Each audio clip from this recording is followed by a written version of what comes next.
네,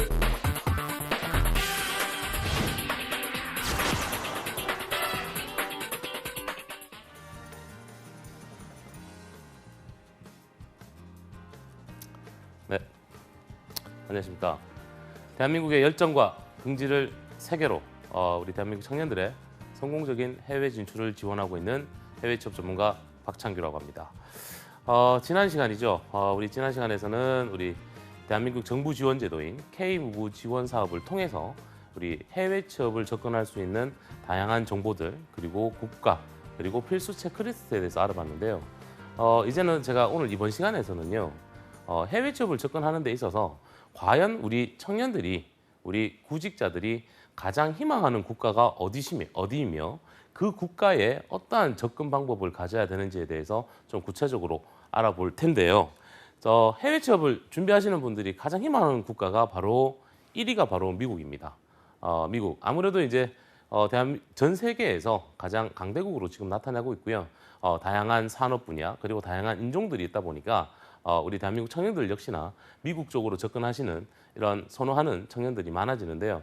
이 국가마다 해외 취업을 하시기 위해서 국가를 선정은 하지만 국가마다 준비해야 되는 어떠한 비자 제도라든지 특히나 제가 방송에서 늘 말씀드리는 것처럼 작전을 제대로 잡지 못하면 해외에서 실패할 수 있는 길들이 너무 많습니다. 실제 예를 좀 들어드리겠습니다. 우리나라 같은 경우는 취업을 하더라도 가령 예를 들어서 미스매칭이 됐거나 우리 청년들의 어떤 취업을 했더라도 세티스파이가 떨어지더라도 당연히 다시 이직을 할 수는 있지만 해외 취업에서 어려운 부분이 뭐냐면 미스매칭이 되어서 세티스파이가 떨어지는데 이직하기가 아주 어려운 게 바로 이 해외입니다. 그래서 해외 취업은 국내에서 철저한 준비 과정을 좀 걸쳐야 되는데 다양한 국가가 있겠지만 그중에서 가장 선호도가 높은 우리 미국에 대해서 조금 구체적으로 제가 좀 안내를 해드리도록 하겠습니다. 자, 제가 지난 시간에 안내해드렸던 것처럼 이미 저희 대한민국 정부 그리고 대통령 직속 청년위원회에서는요. 약 한 10년치 이상의 데이터베이스를 활용을 해서 대한민국 국민들이 해외로 진출했을 때 자, 여기서 진출은 취업입니다. 취업을 했을 때 가장 안정적으로 할 수 있는 국가 희망 국가 10개 국가를 선정해 두었는데요. 당연히 1위 국가가 미국입니다. 2위 같은 경우는 일본, 3위가 싱가포르, 뭐 이런 식으로 순서가 나가는데요. 제가 오늘 이 시간부터 시작해서 해외 취업 유망 10개국 국가에 대해서 각 국가마다의 비자 제도, 채용 정보, 특히나 채용 동향이라든지 준비할 수 있는 이런 작전에 대해서 좀 안내를 해드릴 텐데요. 다시 돌아가서 오늘은 미국입니다. 미국을 관심을 가지시는 분들은 오늘 방송을 조금 잘 유의하셔서 보셔서 조금 본인한테 맞는 이런 작전을 한번 보시면 될 것 같은데요. 자, 저희가 설문조사를 쭉 해봤습니다.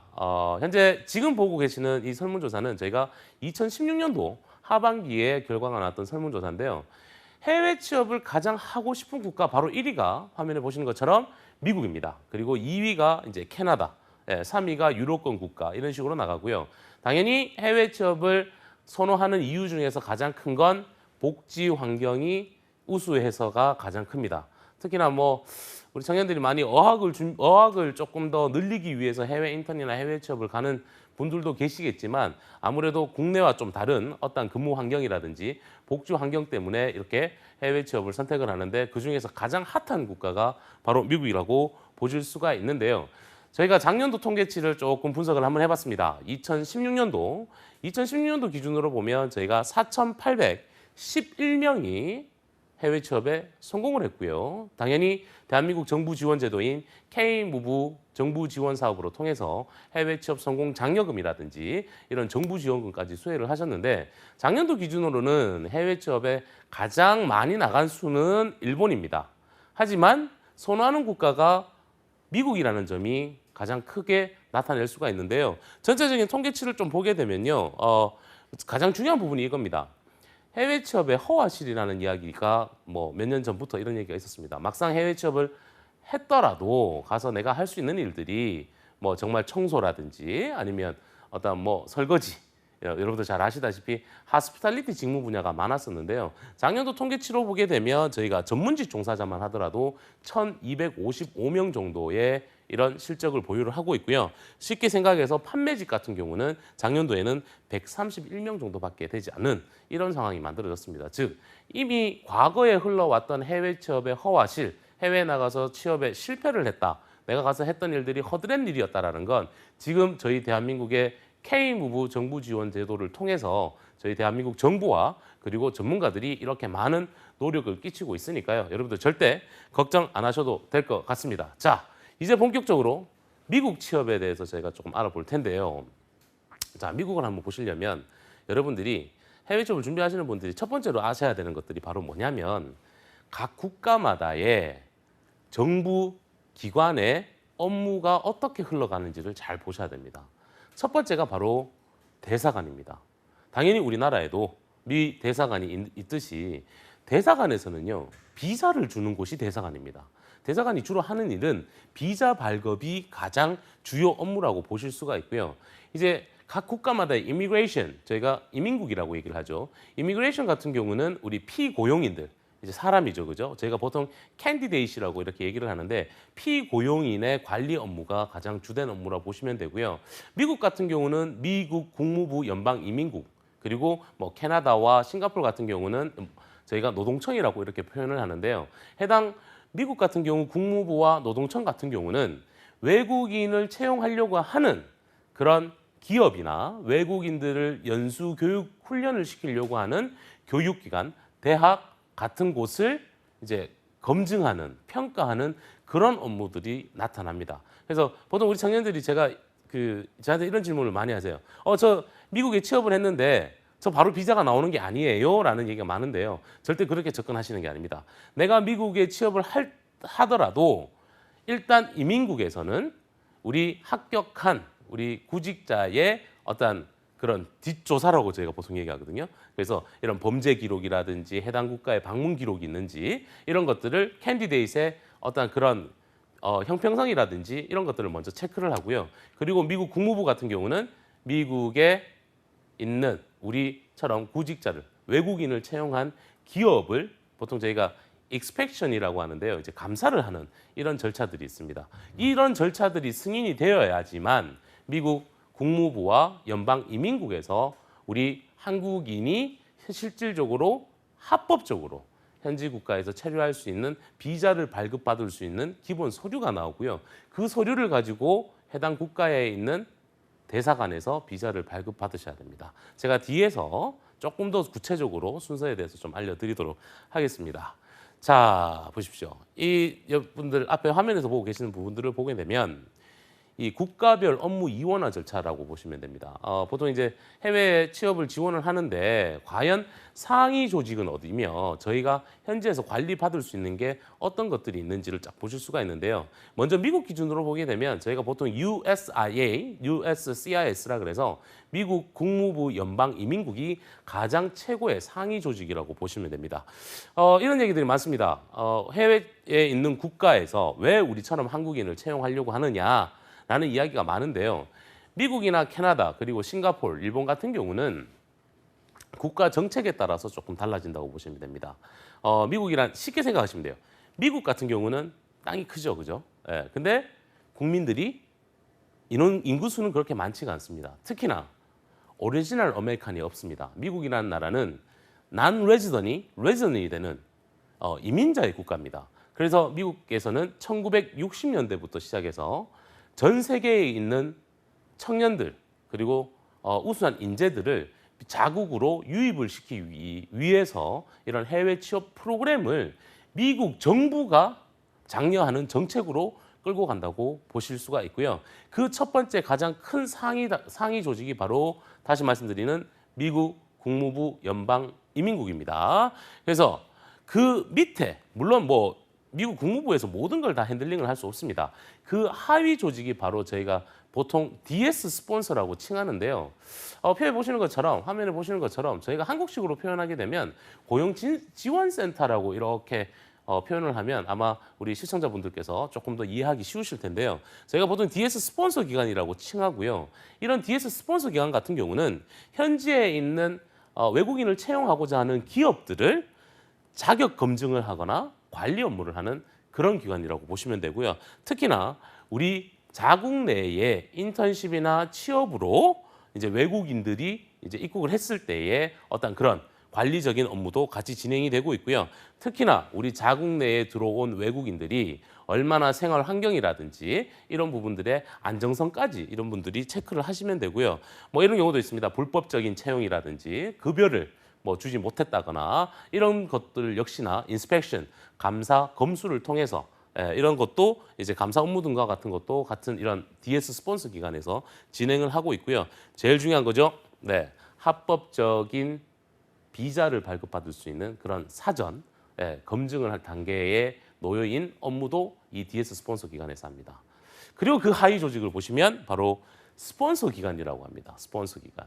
DS 스폰서는 틀립니다. DS 스폰서 밑에 바로 스폰서 기관이라는 게 있는데 이 스폰서 기관은요. 기업을 체크하는 그런 업무라고 보시면 돼요. 외국인을 채용하는 기업인데 채용하고자 하는데 그 기업들의 어떠한 채용 정보라든지 이런 것들이 필요하지 않겠습니까? 그죠? 그래서 그런 부분들을 관리를 하고요. 특히나 우리 한국 청년들이 미국에 취업을 했어요.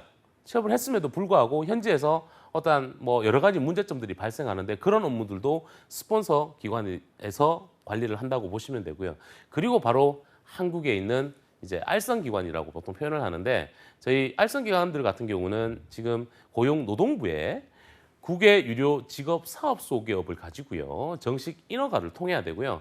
특히 이렇게 정식 인허가를 통했지만 대한민국 정부인 한국산업인력공단에서 선정한 민간 해외 취업 알선 지원 사업 참여 기관들이 우리나라에 있습니다. 그래서 그런 기관들 같은 경우는 이렇게 해외 취업을 희망하는 우리 청년들에 대한 지원 자격이라든지 비자 발급 대행 업무, 특히나 취업입니다. 취업. 그냥 해외 어학연수 가거나 워킹할 일에 가는 게 아니라 우리 청년들, 우리 구직자들한테 맞는 취업 진로, 직무 이런 것들의 맞춤형 설계 과정이라든지 제일 중요한 해외 취업을 위한 사전 준비 과정들이 아주 많습니다. 그리고 레주메와 커버레터와 같은 지원 서류 이런 부분들을 교육을 시켜주는 그런 기관이라고 보시면 됩니다. 즉 대한민국 청년 구직자가 우리 구직자가 해외 취업을 희망을 한다라면 먼저 첫 번째 기업으로 먼저 접근을 하시는 게 아니라 국내에 있는 전문 기관들을 통해서 특히 우리 한국산업인력공단에서 운영하고 있는 K-무브 센터를 통해서 본인의 자격 요건이 되는지부터 먼저 검증을 받으셔야 되고요. 그거에 따라서 본인들의 기본 서류를 준비를 하셔서 미국의 스폰서 기관 그리고 DS 스폰서 기관 다시 말씀드려서 고용지원센터와 같은 역할을 하는 이런 미정부의 정부 기관으로부터 다시 한 번 더 필터링을 받아야 됩니다. 그리고 최종적으로 비자 발급의 승인을 내려주는 곳은 바로 미국 국무부 연방이민국이라고 보실 수가 있습니다. 이 점 꼭 유의하시고 접근을 하셔야 되고요. 보통 이제 미국을 접근을 한다. 혹은 내가 어떤 국가를 접근을 한다라고 하면 첫 번째 여러분들 체크하셔야 되는 게 바로 비자입니다. 비자.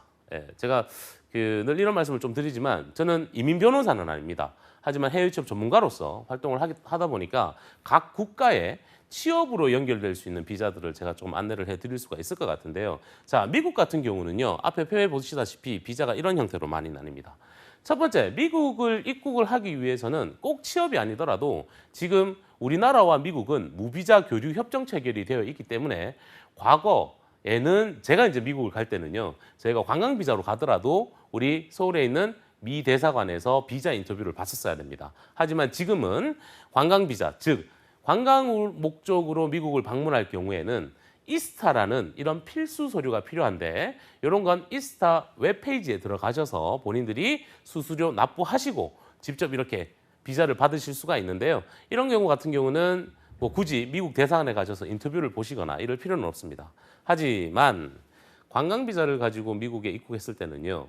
절대적으로 일을 하시거나 공부를 하셨으면 안 됩니다. 이건 불법입니다. 만약에 불법으로 미국에서 적발이 됐을 경우에는 그 현장에서 바로 강제 추방을 당하게 되고요. 강제 추방을 당하게 되면 다시는 그 해당 국가에 방문할 수 있는 기회가 박탈이 됩니다. 그래서 절대적으로 여러분들이 관광 비자를 가지고 공부를 하시거나 일을 하신기에는 절대적으로 안 된다는 점 꼭 잊지 마시고요. 관광 비자로 미국을 입국하셨을 때는 체류 기간은 90일입니다. 즉 3개월 정도밖에 기간이 안 된다는 점도 잊지 마시고요. 연장 안 됩니다. 관광 비자로 가셔서 비자를 변경하거나 다시 관광 비자를 추가로 연장을 하겠다라 하시는 분은 이거는 또한 불법으로 연결되기 때문에 90일이 지나고 나면 무조건 다시 본국으로 귀국을 하셔야 됩니다. 그래서 우리 많은 청년들이 활용할 수 있는 비자가 바로 F비자, 학생 비자입니다. 학생 비자. 미국의 어학연수나 유학을 목적으로 그리고 교환학생을 목적으로 이제 유학을 가시는 분들이 있죠. 그래서 저희가 보통 학생 비자라고 칭하고 이 학생 비자인 F 비자를 받기 위해서는 미국 대학으로부터 입학 허가서를 발행을 받으셔야 되고요. 이 입학 허가서가 미국 국무부 연방 이민국으로부터 승인을 받아야 됩니다. 그 승인된 서류를 가지고 다시 본국에 있는 우리나라에 있는 미 대사관에서 대사관 인터뷰를 통하셔서 합격을 하셔야지만 F 비자를 받으실 수가 있어요. 그때 필요한 서류가 바로 I-2N이라는 입학 허가서라는 겁니다. 하지만 여기서 또 변수가 있어요. F 비자는 학생 비자입니다. 학생 비자다 보니까 당연히 공부는 할 수 있습니다만 일은 할 수가 없습니다. 많은 청년들이 우리 미국에 공부하고 있는 많은 전 세계의 유학생들이 일은 하기는 합니다. 저 역시나 미국에서 공부를 했던 케이스이기 때문에 제가 미국에 체류할 때도 제가 학생 비자일 때도 있었습니다. 저도 그때 일은 하기는 했습니다. 그러나 4대 보험이 적용되지 않고 급여 역시나 뭐 이렇게 통장으로 받는 게 아니라 보통 저희가 캐시잡이라고 합니다. 현금으로 이렇게 받을 수 있도록 하는데 정확하게 따지면 이것도 불법으로 해당이 됩니다. 그래서 이런 점도 잊지 마셔야 되고요. 체류할 수 있는 기간은 내가 학교를 공부를 얼마나 하느냐에 따라서 얼마든지 체류가 가능하고요. 이제 당연히 익스텐션 연장도 할 수가 있습니다. 그다음 세 번째 여러분들이 체크하셔야 되는 비자가 바로 J 비자입니다. J 비자. 지금 우리 많은 대한민국 청년들이 미국으로 인턴이나 취업을 접근하실 때 첫 번째 쓸 수 있는 비자가 바로 이 J 비자입니다. 저희가 보통 J1 비자라고 칭하는데요. J 비자는 문화교류 비자입니다. 즉 말 그대로 취업을 목적으로 푸는 건 아닙니다. 취업을 목적으로 가는 게 아니라 미국의 문화를 이해하기 위해서 갈 수 있는 비자라고 보실 수가 있는데요. 1960년대부터 제가 앞서 말씀드린 것처럼 미국 정부에서 해외의 우수한 인재들을 유입을 시키기 위해서 활용했던 J1 비자 프로그램이고요. 이 J1 비자는 약 18개의 카테고리를 가지고 있습니다. 가령 예를 들어서 우리 대학의 교수님들이 연구년으로 미국으로 가시는 경우가 있어요. 그래서 미국에 가셔서 그 해당 자매 대학에서 물론 연구 실적도 만들어내시고요. 그리고 당연히 돈도 받으시겠죠. 이런 교수님들이 연구년으로 가실 때도 J1 비자를 활용합니다. 그리고 우리나라에 있는 삼성이라든지 현대와 같은 이런 대기업에서 주재원으로 미국을 가셨을 때도 J 비자를 씁니다. 여기서 우리 대한민국의 구직자들이 미국의 취업이나 인턴을 목적으로 가실 경우에도 J 비자를 쓸 수 있는데요. 이 J1 비자를 받기 위해서는 미국 국무부와 미국 이민국으로부터 인증 허가서인 DS2019, 저희가 보통 DS2019이라고 얘기하는데 이걸 입국노동 허가서라고 얘기합니다. 이 서류를 받고 다시 우리나라에 있는 미 대사관에서 비자 인터뷰를 보셔야지만 이 J 비자를 발급받으실 수가 있습니다. 자, J 비자를 발급을 받으실 경우에는 합법적으로 공부도 하실 수도 있고요. 그리고 일도 하실 수가 있습니다. 그죠? 틀리죠? 관광 비자로 갔을 경우에는 공부도 못하고 일도 못했습니다. 학생 비자인 F 비자를 가지고 갔을 때는 합법적으로 공부는 할 수 있지만 일은 할 수가 없었습니다. 하지만 이 J 비자는 합법적으로 공부도 할 수 있고 일도 할 수 있습니다. 근데 여기서 포인트가 있습니다. 이 포인트는 J1 비자는 체류할 수 있는 기간이 12개월에서 18개월, 최대 1년 6개월 정도까지밖에 안 됩니다. 그리고 연장이 불가능합니다. 끝나고 나면 무조건 다시 우리나라 본국으로 귀국을 해야 됩니다. 이 점 잊지 마시고요. 그 다음 완전 전문직 정식 취업 비자인 H계열 비자들이 있는데요. 자, H계열 비자들은 약 세 가지로 나뉜다고 보시면 돼요. 첫 번째 비자가 바로 H1B 비자입니다. 전문직 단기 취업 비자라고 저희가 보통 칭하고요. 그리고 H2B라는 비자가 있습니다. H2B 비자도 저희가 단기 취업 비자라고 이렇게 보이고요. 그리고 H3 비자라고 해서 산업 연수 비자라고 합니다. 이 비자들의 특징들을 좀 보시게 되면요. H1B 비자는 즉 H계열 비자들은 뭐 공부를 해도 되고 일을 해도 되고 아무런 문제가 없습니다. 합법적으로 일하실 수가 있는데 중요한 포인트가 있어요.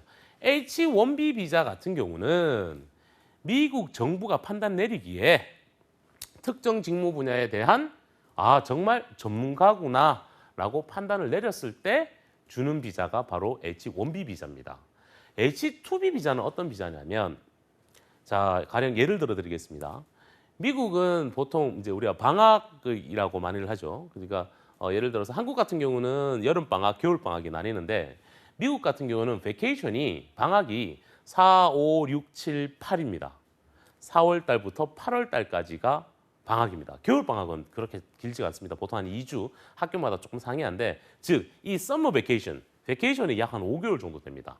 그러면 5개월 이 기간 동안 미국의 많은 국민들이 관광 지역에 예를 들어서 플로리다라든지 이런 뭐 알래스카라든지 이런 지역에 여행을 갑니다. 그러면 그쪽에 많은 여행객들이 몰리겠죠. 그러면 거기에 있는 어떤 어뮤즈먼트 파크, 뭐 놀이공원이라든지 호텔과 리조트에서 인력 수급하기가 아주 힘들어집니다. 그때 활용하는 비자가 바로 H2B 비자입니다. H2B 비자 같은 경우는 체류할 수 있는 기간이 최대 3년입니다. 근데 처음부터 3년을 주는 게 아니라 1년 먼저 줍니다. 그리고 고용주가 우리 구직자들, 이제 고용한 피고용인의 근무평가, 이밸류에이팅을 통해서 그 다음 해를 또 연장합니다. 그리고 또 연장합니다. 그래서 최대 3년까지 체류할 수 있다고 보실 수가 있고요. 그리고 마지막으로 H계열 비자에서 중요한 포인트가 바로 H3 비자입니다. 지금 우리나라의 특성화 고등학교, 마이스터 고등학교 청년들이 지금 H3 비자, 즉 산업연수 비자를 통해서 미국으로 진출을 하고 있습니다. 이 산업연수 비자는 뭐냐면 특정 직무에 관련된 이런 인더스트리, 기업에서 그 미국에 있는 자국에서 인재를 충원하지 못하니 우수한 특정 직무에 관련된 우수한 교육을 받은 해외의 인재들을 데리고 와서 일도 시키고 트레이닝을 시키겠다는 목적 하에서 활용하는 비자가 바로 이 H3 산업연수 비자라고 보실 수가 있습니다. 이 산업연수 비자를 받으면 미국에서 체류할 수 있는 기간이 2년입니다. 당연히 2년이 끝나고 나면 다시 본국으로 귀국을 해야 되는데요. H3 비자의 가장 큰 특징은 뭐냐면 미국에서 일도 하고 연수를 받는다 그랬죠. 트레이닝입니다. 그리고 2년 뒤에 한국에 들어왔을 때 이 A라는 친구가 미국의 H3 비자를 받고 2년을 근무를 했어요. 그리고 한국에 들어왔을 때 어떤 한국에 있는 기업이 이 친구를 채용해 주겠다라는 고용 계약서가 미리 첨부가 되어야지만 비자 발급이 나오는 게 바로 이 H3 비자입니다. 지금 대구시 그리고 경상북도와 같은 이런 지자체에서도 우리 대구시와 경상북도에 있는 특성화 마이스터 고등학교에 뭐 CNC, 선박, 밀링 관련들 직무를 가진 우리 고등학생들, 졸업생들을 양성을 해서 미국의 H3 비자로 산업연수 비자로 미국의 실리콘밸리라든지 시카고와 같은 이런 지역에 많이 지금 인력이 배출이 되고 있으니까 여러분들도 활용하실 수 있으면 충분히 활용할 수 있는 가치가 있는 비자라고 보실 수가 있는데요. 여기서 또 포인트가 있죠. 자, 보세요. H 비자를 설명을 드리는데 H1B 같은 경우는 미국에서 최대 체류할 수 있는 기간이 3년입니다. 그죠? 예, 그리고 플러스 3년이 더 나옵니다. 그러면 6년이 되죠. 그죠? H2B 비자는 1년, 1년, 1년에서 최대 3년입니다. 미국에서 H계열 비자를 취득을 해서 3년 동안 체류가 가능하게 되면 가장 마지막인 영주권을 신청할 수 있는 자격 요건을 가집니다. 예, 이제 영주권하고 연결된다고 보시면 돼요. 그래서 보통 미국에서 H 비자를 받았다라고 하면 이제 나는 미국에서 영주권까지 갈 수 있겠다. 라는 이런 가능성을 가지고 움직인다고 보시면 됩니다. 아마 이런 정보들이 쉽지가 않을 겁니다.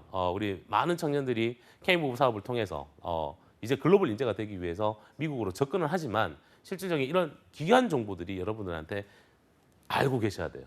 여러분 잊지 마세요. 저희가 이렇게 안내를 해드리지만 여러분도 같이 공부하시고 학습하셔서 이런 정보와 지식을 가지고 움직이셔야 됩니다. 자, 그래서 제가 작전을 조금 짜드릴 건데요. 자, 제가 다시 미국 비자를 한번 안내를 해드렸는데요. 자, 보세요. 미국에 취업을 할 때는 중요한 포인트들이 몇 가지가 있어요. 가장 첫 번째 포인트가 미국 기업에서 한국인을 채용했다라고 하지만 과연 미국 기업에서 나한테 어떤 비자를 줄 것이냐, 어떠한 비자를 제공해 주는지를 여러분들 꼭 체크를 하셔야 됩니다. 당연히 면접에 합격을 하면 취업이 됐기 때문에 다들 이렇게 생각하세요. H1B 비자인 전문직 정식 취업 비자를 받겠지라고 생각을 하십니다. 근데 생각의 오류라고 보셔야 됩니다.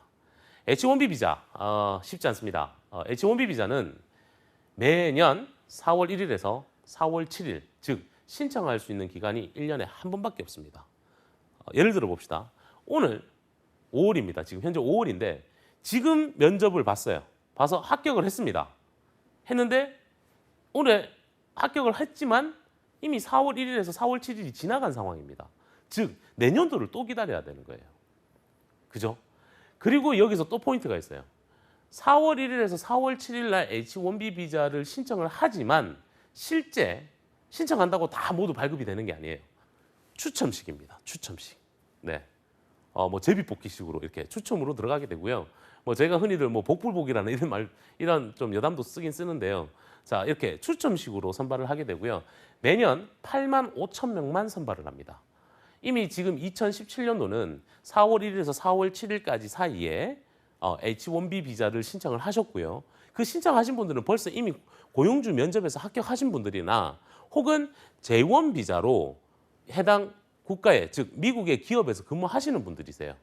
그런 분들이 4월 1일에서 4월 7일 날 신청을 하시고 지금 발표를 기다리고 있는 시점입니다. 그래서 지금 현재 5월인데 지금 고용주 면접을 봤다라고 해도 지금부터 처음부터 H비자를 받을 수가 없다라는 점입니다. 그래서 이 점 절대 잊지 마시고요. 실질적으로 그러면 내가 미국 취업을 한다라고 접근을 했을 경우에는 제일 먼저 활용할 수 있는 비자는 J비자입니다.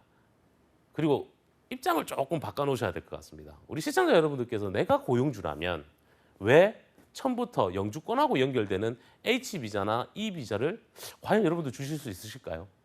이게 바로 입장 차이라고 보시면 돼요. 그래서 미국 같은 경우는 취업을 했다라고 해서 뭐 취업 비자도 나오고 영주권도 나온다는 이런 생각을 많이 하시는데 그렇게 접근하시는 게 아니라 미국의 취업에 합격을 하시면 제일 먼저 J1 비자를 받으시고요. J1 비자를 받고 근무 평가를 통해서 고용주가 H 비자를 신청해 주시거나 혹은 영주권으로 바로 갈 수 있는 E 계열 비자들을 신청을 해주시는 경우들이 많습니다.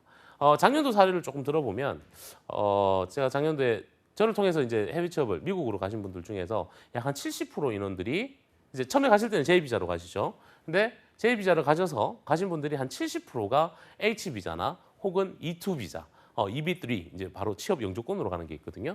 예, 이렇게 해서 비자가 조금 트랜스퍼 했다라고 보시면 돼요. 그래서 사전에 미국 취업을 준비하실 경우에는 비자에 대한 내용을 숙지를 하시고 그리고 특정 고용주가 정말 H비자나 E2 비자까지 지원해 줄 계획을 갖고 있는지, 즉 장기전을 좀 생각하고 있는지를 체크한 후에 지원하시는 게 맞을 것 같습니다. 자, 그러면 보통 이런 얘기들을 많이 합니다. 해외에 취업에 합격했는데 제가 왜 돈을 내야 됩니까? 라는 이야기를 많이 하세요. 예, 당연하죠. 한국에서는 절대 이해할 수 없는 부분입니다. 근데 해외 같은 경우는 고용주가 우리처럼 외국인을 채용을 해주실 수는 있어요. 하지만 우리가 그 나라에서 합법적으로 체류할 수 있는 비자나 보험 같은 걸 지원해 주지는 않습니다. 그래서 어쩔 수 없이 우리 청년들이 체제 비용이라든지 항공료라든지 비자 비용이라든지 어떤 이런 부분들을 스스로 자부담을 해야 됩니다. 그러니까 비용이 만만치가 않죠, 그죠? 그러다 보니 우리 대한민국 정부에서 K무브라는 정부 지원 제도를 통해서 우리 청년들한테 일정 부분을 조금 지원을 해준다고 개념을 조금 잡으시면 되고요. 그럼 과연 우리가 미국에 취업을 지원을 했어요. 그러면 J1 비자를 받는다 그랬죠. 그러면 J1 비자를 받으려면 도대체 돈이 얼마가 들어가고 이 돈 안에는 어떠한 컨텐츠가 들어가 있는지 한번 제가 화면을 통해서 조금 안내를 해드릴 텐데요. J1 비자. J1 비자는 제가 카테고리가 많다 그랬죠. 그죠? 그 카테고리 중에서 우리 청년들이 활용할 수 있는 카테고리가 바로 두 가지가 있습니다. 그 첫 번째 카테고리가 바로 인턴십이라는 카테고리고요. 그 두 번째 카테고리가 바로 트레이니라는 카테고리입니다. 인턴십 카테고리와 트레이니 카테고리에 신청할 수 있는 이 자격 요건들이 조금 다르다고 볼 수 있는데요. 인턴십 카테고리 같은 경우는 재학생이거나 졸업 후 1년 미만인 자가 신청을 하실 수가 있어요. 그리고 인턴십 카테고리는 미국에서 합법적으로 체류할 수 있는 기간이 12개월밖에 안 됩니다. 즉 1년밖에 안 됩니다. 플러스 저희가 보통 30 days grace period라 그래서 1개월 정도의 시간을 더 줍니다. 그럼 결국적으로 보면 13개월을 체류할 수 있어요. 근데 이 비자를 신청하기 위해서는 들어가는 수속 비용이 약 5,700불입니다. 만만치 않죠. 뭐 저희가 환율 쪽으로 좀 계산을 해보면 그냥 어바웃으로 저희가 한 600만 원 정도 예상을 좀 잡도록 하겠습니다. 두 번째 카테고리가 바로 인턴십 카테고리, 트레이니 카테고리입니다. 인턴십이 아닌 트레이니 카테고리. 트레이니 같은 경우는 졸업 후 경력 1년 이상이어야 됩니다. 그리고 이 비자는 체류할 수 있는 기간이 12개월에서 18개월 플러스 30days grace period라고 해서 1개월 더 준다 그랬죠. 그럼 총 19개월을 체류할 수 있어요. 이 비자를 수속하기 위해서 소요되는 비용은 약 6,000불에서 6,200불 혹은 개인의 능력에 따라서 개인의 사정에 따라서 조금 플러스 알파가 될 수도 있습니다. 돈이 만만치 않게 들어가죠. 자, 여기서 작전 하나 알려드릴게요. 2016년도 2월에 4년제 대학교를 졸업을 했어요. 근데 우리나라에는 특이하게 취업이 안 되는 상황이 만들어지니 졸업유예라는 제도가 있습니다. 실질적으로 저는 학위를 마치고 졸업하는 시점은 2016년도 2월인데 취업이 안 돼서 졸업유예를 신청을 하는 거예요. 그리고 나서 취업 준비를 꾸준히 하셨어요. 근데 안 되겠다. 해외 취업으로 접근해야겠다. 그중에서 나는 미국을 가고 싶습니다. 라고 하셨어요. 그 시점이 현재 시점이라고 봅시다. 즉, 이 A라는 분은 2016년도 2월에 졸업을 했지만 약 1년이 넘는 기간 동안 무직이었어요. 즉, 취업 준비를 하고 있다가 다시 미국 취업을 도전을 하셨어요. 이런 경우에는 비자 발급 제한입니다. 이해가 안 되시죠? 이게 해당 국가의 이제 비자법에 따라서 의거가 되고요. 뭐 다시 말씀드리지만 졸업유예라는 제도는 우리나라만 가지고 있는 그런 특징입니다. 그래서 미국 취업을 준비를 하시는 분들 같은 경우는 꼭 졸업을 하셨더라도 졸업유예 기간을 너무 길게 잡지 마시고요. 뭐 물론 졸업유예를 하시더라도 뭐 취업 준비를 계속 졸업유예를 하시고 취업 준비를 많이 하시는데 취업 준비만 하시는 거 아니잖아요. 아르바이트라든지 뭐 다양한 활동들을 많이 하십니다. 그래서 이런 활동들을 했던 이런 레퍼런스를 꼭 제출을 하셔야지만 비자를 발급받을 수 있다는 점도 하나의 작전이라고 보실 수가 있습니다. 제가 다시 화면으로 돌아가서요. 과연 그러면 이 비용 안에 왜 이 정도의 비용이 들어가고 이 비용 안에는 어떠한 항목들이 들어가는지 제가 한번 알아보도록 하겠습니다. 자, 보시는 것처럼 이 비용 안에는요. 첫 번째 들어가는 거버먼트 피입니다. 거버먼트 피. 이 비용은 뭐냐? 이 거버먼트 피는 뭐냐면 우리 한국에서 주민등록 등본을 하나 발급하더라도 수수료가 들어갑니다. 그죠? 그래서 이런 비용들이 들어가게 되고요. 미국 취업을 지원하시는 우리 구직자들의 너무 많은 서류들이 있죠. 레주메, 커버레터, 뭐 서티피케이트, 뭐 레퍼런스 레터, 포트폴리오, 뭐 특히나 성적 증명원, 졸업 증명원 뭐 이런 것들이 많습니다. 모든 서류는 원본으로 미국으로 넘어갑니다. 그리고 미국에서 서류도 원본으로 넘어옵니다. 이럴 때 소요되는 국제 우편료까지 이 비용 안에 다 들어갔고요. 그다음 가장 중요한 제가 화면에서 빨간색으로 제가 표시를 했는데요. 제가 다시 말씀드리면 미국의 J1 비자를 받기 위해서는 미국 국무부로부터 입국 허가를 받아야 된다 그랬죠. 그때 활용되는 서류가 바로 DS2019입니다. 필수 서류입니다. DS2019. 보통 USCIS에서 발급을 하고요. 미국 입국 노동 허가서라고 생각을 하시면 됩니다. 아마 얘 때문에 돈이 가장 많이 들어가는 것 같아요. 자, 그 다음 돈 들어가는 게 바로 DS700이라는 필수 서류가 있습니다. 보통 저희가 Training, Internship, Placement Plan이라고 해서 연수 훈련 계획서인데 이거 역시나 외국인을 채용하고자 하는 호스팅 컴퍼니, 기업에서 작성을 하셔서요. 미국 이민국가 국무부로부터 승인을 받아서 다시 한국으로 넘어옵니다. 이 필수 서류입니다. 이것도 수수료가 들어가게 되고요. 그리고 아주 좋은 게 하나 생겼습니다. 우리 아마 2008년도 전까지 미국을 취업을 하시는 분들은 비자 발급을 하기 위해서 뭐 1,000만 원 넘게 돈이 들어갔다라는 얘기가 많으신데 이 비용 안에 여러분들이 미국에서 합법적으로 체류하는 기간 동안 헬스 인슈런스, 건강의료보험이 모두 다 들어가 있습니다. 2015년도 1월 5일자부로 이제 전 오바마 정권이었습니다. J1 비자로 들어오는 모든 외국인들이 납부하는 비용 안에 건강의료보험이 들어가 있는데 이 보장 금액을 10만 불로 바꿔라라고 지시를 내렸어요. 즉 이제 1억 한 얼마 정도 되겠죠? 한 1억 2, 3천 정도의 이런 보장 금액으로 바뀌었습니다. 그리고 마지막으로 세비스라는 게 있습니다. 세비스, 외국인 관리 시스템 등록 비용이라고 하는데요. 우리 911 여러분들 잘 아실 겁니다. 911 사태가 터지고 나서 이제 미국에 입국하는 모든 외국인들은 이 서비스를 등록을 해야 됩니다. 이 비용이 약 한 180불 정도 들어가는데요. 예전에는 이 비용이 포함이 됐었는데 2015년도 1월 5일자부터 180불은 별도가 됐습니다. 예, 요 점도 잊지 마시고 꼭 숙지하고 계셔야 되고요. 플러스 대한민국의 직업안정법 19조 31조에 의거돼서 해외 취업 전문기관들의 알선 수수료까지 이 비용 안에 다 들어가 있습니다. 예, 그래서 보통 내가 아직 재학생이거나 제가 4년제 대학교 3학년 1학기 재학생입니다. 저는 취업의 목적보다는 미국의 인턴십의 목적으로 한번 가고 싶습니다. 이런 분들 역시나 J1 비자 안에서 인턴십 카테고리로 받겠죠. 인턴십 카테고리에서 진행되니까 당연히 비용이 5,700불이 들어갑니다. 약 한 600만 원 정도 예상을 해야 돼요.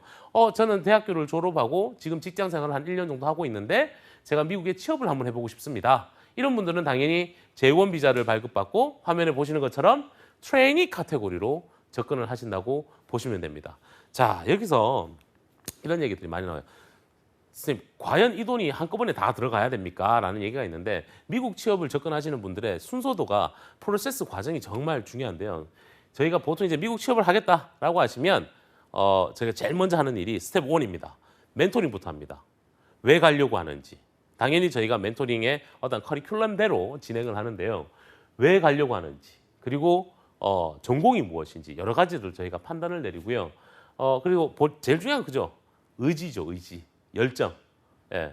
해외에서 생활하는 게 쉽지가 않습니다. 저 역시나 해외에서 해외 취업을 해서 경험자지만 해외에서 생활하는 게 그 외로움이나 다양한 것들을 여러분들이 이겨내셔야 됩니다. 그래서 정말 하고자 하는 열정들을 여러분들이 꼭 가지신지를 저희가 먼저 사전 검증을 하고요. 제일 중요한 거, 또 하나 중요한 건 비자를 받으실 수 있는 자격 요건이 되는지를 저희가 체크합니다. 자, 여기서 포인트 하나. 영어 영문학 전공자는 영어는 잘할지는 모르겠지만 현장 실무에 투입할 수 있는 실무에 관련된 이론을 배우지 못했다는 근거하에서 영어 영문학 전공자가 미국 취업에 지원했을 때 미국에서 합법적으로 일을 할 수 있는 J-비자나 H-비자 발급 제한 규정에 들어갑니다. 그죠? 자, 이런 경우에는 내가 세컨 메이저, 부전공이 무엇인지, 복수 전공이 무엇인지, 나는 어떠한 교육 과정을 이수를 했고 나는 어떠한 자격증을 가지고 있는지를 다시 면밀히 분석을 해야지만 여러분들이 비자 발급을 받으실 수가 있습니다. 그래서 저희가 해외 취업을 지원한다, 그중에서 미국을 지원한다라고 하면 제가 제일 먼저 체크해야 하는 부분이 바로 1차 멘토링에서 이런 비자 발급이라든지 이런 부분들을 체크를 하게 되고요. 두 번째, 스텝 2, 쌤 저 한번 해보겠습니다. 라고 하면 바로 저희가 스텝 3로 넘어갑니다. 화면에 보시는 것처럼 스텝 3로 넘어갔을 경우에는 미국 취업을 지원할 수 있는 기본 서류들을 저희가 발행해 드립니다. 뭐 예를 들어서 레주메, 그리고 어플리케이션, 그리고 저희가 중요한 포인트가 돈 들어갑니다. 돈 들어갑니다. 가령 다시 말씀드리면 내가 대학교 3학년, 4학년 재학인데 미국 인턴 가고 싶습니다. 그러면 5,700불 정도가 들어가죠. 그중에서 10%를 이 지원 확정이 이루어졌을 때 납부를 하셔야 돼요. 이 돈은 어디로 가느냐? 여러분들의 기본 서류와 다 같이 해서 미국 연방이민국 DS 기관에 여러분들 이름으로 접수 등록이 됩니다. 즉, 디파짓 걸어 놓습니다. 왜냐하면요, 해외에서 우선 인력들을 채용을 하려고는 하는데요. 이 가장 중요한 부분이 비자가 쿼터제입니다. 늘 이렇게 줄 수가 없어요. 그래서 나중에 채용 합격을 했더라도 비자가 발급 쿼터가 다 제한이 돼서 갈 수 없는 경우가 발생합니다. 그래서 처음 지원을 했을 때 여러분들이 납부하는 이 비용은 저희가 디파짓으로 걸어놓고 진행한다고 보시면 되고요. 그리고 여러분들의 서류를 가지고 우리 고용노동부와 한국산업인력공단의 해외 취업 구직 대장에 등록을 합니다. 그리고 필수적으로 여러분들이 하셔야 됩니다. 제가 늘 말씀드리는 겁니다. 월드잡 플러스 사이트에 들어가셔서요, 회원가입 하시고요. 그리고 구직 등록까지 하셔야 됩니다. 즉, 이력서 자소서까지 올려놓으셔야 됩니다. 제가 분명히 말씀드렸습니다. 이유가 있습니다. 이유는 나중에 말씀드리겠습니다. 이 서류가 끝나는 순간, 즉 이 서류가 이력서가 접수되는 순간부터 저희는 바로 잡 매칭의 업무를 들어가고요. 기존에 멘토링 했던 여러분들의 자격이라든지 본인이 희망하는 취업, 진로, 직무 방향성에 따라서 여러분들이 지원할 수 있는 기업들을 저희가 서칭을 쫙 합니다. 그래서 여러분들이 접근할 수 있는 기업들을 뽑아내는 거죠. 그 사이에 어느 순간에 면접이 잡힙니다. 네, 면접을 보셔서 떨어졌어요. 떨어지시면 또 다른 회사로 접근합니다. 추가 비용 들어가는 거 없습니다. 될 때까지 합니다. 제가 여기서 하나의 더 작전을 쓰는 건 사회초년생이나 아직 재학생일 같은 경우에는 미래 직업 분야나 진로, 직무 방향성을 찾지 못했기 때문에 저희가 면접 볼 수 있는 기회들을 조금 많이 주는 편이고요. 경력자들 같은 경우는 저희가 면접 기회를 조금 많이 주지는 않습니다. 본인에 맞는 경력에 맞춰서 가야 되니까 그런 부분들도 여러분들 체크를 하셔야 되고요. 면접을 보셨어요. 그리고 합격을 하셨어요. 합격을 했을 때 본인들이 의사 판단을 내리셔야 됩니다. 저 한번 가보겠습니다. 라고 했을 때는 전체 비용에서 10%를 먼저 납부를 했습니다. 그죠? 처음 시작할 때요. 나머지 잔금을 그때 냅니다. 그 돈을 가지고 다시 저희가 미국 연방이민국으로 보냅니다. 그 순간부터 우리 구직자들의 합법적인 비자 프로세스 과정에 진행이 되는데요. 그때 미국 국무부, 제가 앞서 말씀드린 것처럼 DS 스폰서 기관에서는 한국인을 채용한, 우리를 채용한 기업의 인스펙션, 기업을 방문을 합니다. 가서 보통 우리가 뭐 회계감사라고 보통 얘기를 하는데요. 인스펙션이라고 표현을 많이 합니다. 재무제표, 그리고 왜 한국인을 채용하려고 하는지 어떤 이런 것들을 조사를 합니다. 그리고 이민국은 우리처럼 캔디데이트, 피고용인의 뭐 범죄 기록이라든지 방문 기록이 있는지를 체크를 합니다. 왜 해외 취업 선호국가 1위가 미국이겠습니까? 미국은 정부가 이렇게 보증해준다고 해야 되나요? 정부가 먼저 이렇게 검수를 합니다. 회사가 아무리 탄탄하지만 뭐 예를 들어서 재무제표가 안 좋거나 페이롤 신고서, 세금이 밀려 있을 경우에는 외국인을 채용할 수가 없습니다. 그래서 해외 취업을, 미국에 취업을 신청하시는 분들의 가장 큰 특징을 보면 미국에 가는 기업들, 한국인을 채용하는 기업들 같은 경우는 거의 대부분이 이 안정성을 가지고 있다고 보시면 되고요. 그 다음 체크돼야 되는 게 DS 인터뷰입니다. 이런 기간이 지나고 나면 DS 인터뷰를 봅니다. 왜 미국에 오려고 하는지, 그리고 와서 어떤 일을 하는지, 전공은 무엇인지, 어떤 곳에서 생활을 할 건지, 여기서 이제 떨어지시는 분들이 계세요. 100% 영어로 하고요. 100% 백인이랑 합니다. 만약에 떨어지면 다시 처음부터, 면접부터 다시 시작해야 됩니다. 그 다음 체크해야 되는 게 DS 인터뷰를 끝나고 나면 우리 그 인터뷰어가 이렇게 얘기합니다. 친절한 인터뷰어가 Congratulations, we will send you DS2019 package as soon as possible. 여러분들 아까 돈 내셨던 그런 돈이 들어가는 이런 필수 서류들 있죠, 그죠? 그게 사본이 미리 한국에 들어오는데요. 그 원본 서류가 여러분들 집으로 날아갑니다. 그거 가지고 여러분들이 미 대사관에 가셔서 비자 인터뷰 보시고 출국하시면 됩니다. 이게 바로 이제 미국의 전체적인 프로세스라고 보실 수가 있는데요. 제가 다음 편에서 조금 더 구체적으로 안내를 해드릴 거고요. 미국을 도전하시는 분들 꼭 이 방송을 통해서 성공적인 미국 취업에 접근하시기 바랍니다. 감사합니다.